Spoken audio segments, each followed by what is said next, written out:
what do you want to be when you grow up? As a kid, I never knew how to answer that question, but I did know in my heart, one day I'm going to live in New York City.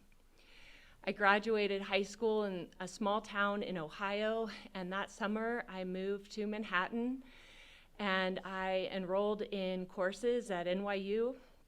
I took classes in photography, creative writing, philosophy, psychology, ceramics, and 4 years later I graduated with a very expensive degree and no idea what I was going to do for a career.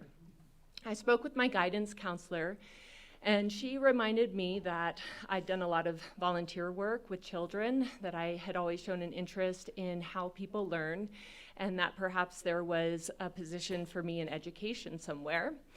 And she reminded me of George Burns, not the comedian with the cigar, but George Burns, a professor that I'd had, who was also her husband. He taught a course called The Experience of Childhood. It was a philosophy class where we talked about how unique childhood is because you don't really understand it until you're not in it anymore. And then once you're not in it, you can't ever go back. So I remembered George, and she arranged for me to meet with him because he was also a head principal at a private elementary school in the Bronx, in Riverdale. A beautiful neighborhood. I took the train up there to meet him. There were mansions, and the campus for this school itself it's kindergarten through 12th grade, these tall old brick buildings. The school had a huge garden. It was magnificent. And I walked through the doors of the elementary school, not having been in a school since I was a kid, and immediately felt at home amongst the walls with paintings done of kids' artwork and hearing the sounds of laughter in the classrooms. And I met with George thinking that we were just going to have another philosophy conversation about life, but he showed me around the school and brought me to the kindergarten classroom where I saw the tiniest furniture I've ever seen, little purple chairs and tables, and I met the class pet turtle named Acorn, and he introduced me to Lillian, the head teacher. And it caught me off guard, but I ended up with the job as an assistant kindergarten teacher. The kids called us Miss Lily and Miss Lillian, unless you were Matthew, who couldn't pronounce his L's, and we were Miss Willie and Miss Willian. And Lillian told me that for our science unit, we would have the children raise caterpillars into monarch butterflies. And in fact, they arrived by mail, these tiny little caterpillars. Each kid got their own little plastic container, their own caterpillar, and every day we'd head out to the garden, and they would pick a fresh leaf of milkweed. They would document the growth of their caterpillar and draw pictures of it. And it was fascinating. And the goal was that the caterpillars would become chrysalis, and then as they emerged into butterflies, the students would be able to release them, and they could begin their migration all the way to Mexico. One day, we were studying the caterpillars, and a student made a huge realization, which is that as the caterpillars were growing in size, so was their poop.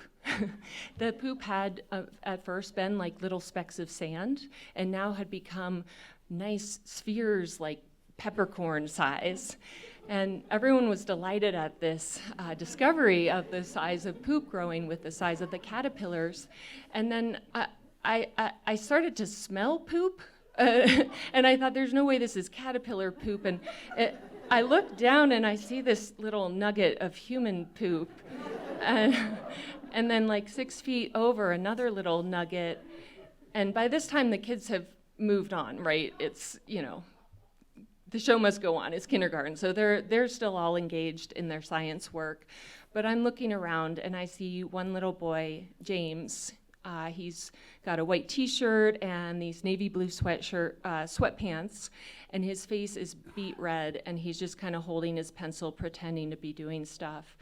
So I walked up to him and whispered, James, you need to go to the bathroom. And he shook his head fervently. So I discreetly started to escort him out the classroom, and I noticed, thankfully, he was wearing the kind of sweatpants that have an elastic band. And I'm hoping this would catch any other load that he's holding in there. And so he kind of wobbled slowly, and we got all the way down the hallway to the nurse's office, and she wasn't there.